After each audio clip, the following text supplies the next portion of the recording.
Professor Asafa Simindesa. Me amma if yorii fi addunyaan akka dhiibbaa godhaa jirtu karaa nagayaatiin taa'aa furmaata fidaa jetteeti warra aangoorra jirre iyyuu kanaa fi TPLF walitti akka dhiyaatanii karaa nagayaatiin xumurataniif dhiibbaa godhaa jiran.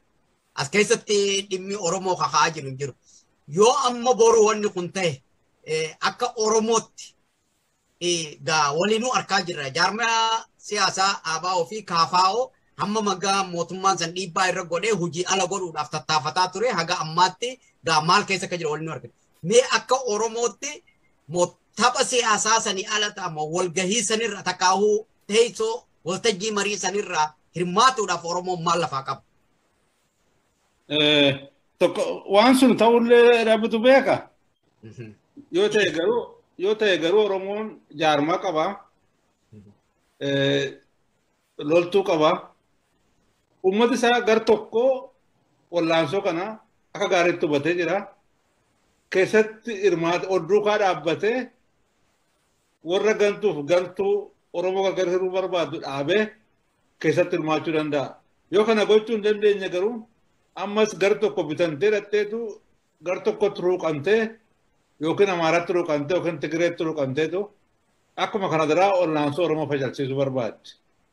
Kanaaf wallaansoosa baay'ee bisheeffachuudhaan jaarmaa qabaa jaarmaa diinatti kan hin galin adda bilisummaa Oromoo woboo ofeekoo hundi kan hundi isaa ol duukaa dhaabbatee uummata kana gar tokkotti luuccessee biyya lafaatti himuudhaan nagaa fiduu kan danda'u uummata Oromooti.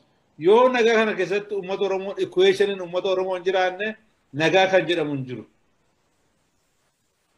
Biyya naannoo sanaaf murteessaan maqaa aadaa isaatiif baay'ina isaatiif waan hundumaaf waan Oromoon qabuu fi Oromoo murteessaadha. Kan hubachuu hin dandeenye biyya lafaa nagaa dhiisii waan tokko fiduu hin dandeessu afaanumaan haasofti malee. Kanaaf of qopheessuun irra jira waan hundumaaf iyyuu. Sanatti yoo barbaachisaa ta'e akka uummataatti ol duukaa dhaabbannee itti qophaa'u garuu dhumarratti biyya Habashaa keessatti araaraan waan dhumu hin jiru. Kan araarri kan jedhamu kan inni dhufu tokko gisee moo'ee cabsee beetu warra kaan ofitti qabachuudhaaf kotta araaraadha. Akkuma 1991 Tigireen nama warra kaan waamte kottaati na duuka dhaabbata miinzee naa ta'a itti ofitti waamte. Ammas waas bakkasitti ta'a malee impaayirii sana keessatti namni taa'ee nagaan hidhaa filaamee waa fudhate namni yaadu. Of gowwoomsa impaayiriin sun cabee diigame malee namni nagaan ol bukkee taa'ee haasa'uu hin danda'u. Biyyi lafaas immoo hin soofdi baay'ee hubachuu qabdan. Lip service kan jedhamu jira. Sanction irra keenya kana goona isheen jettu cal jenneen teenyachuudhumaa afaaniin wacci malee waan tokko hin goone. Utuu barbaadde halkan tokkotti dhaabdeetu waan abiyyiin fa'aa dhaabdee waan barbaadde gochuu dandeessu humna dhabdee miti.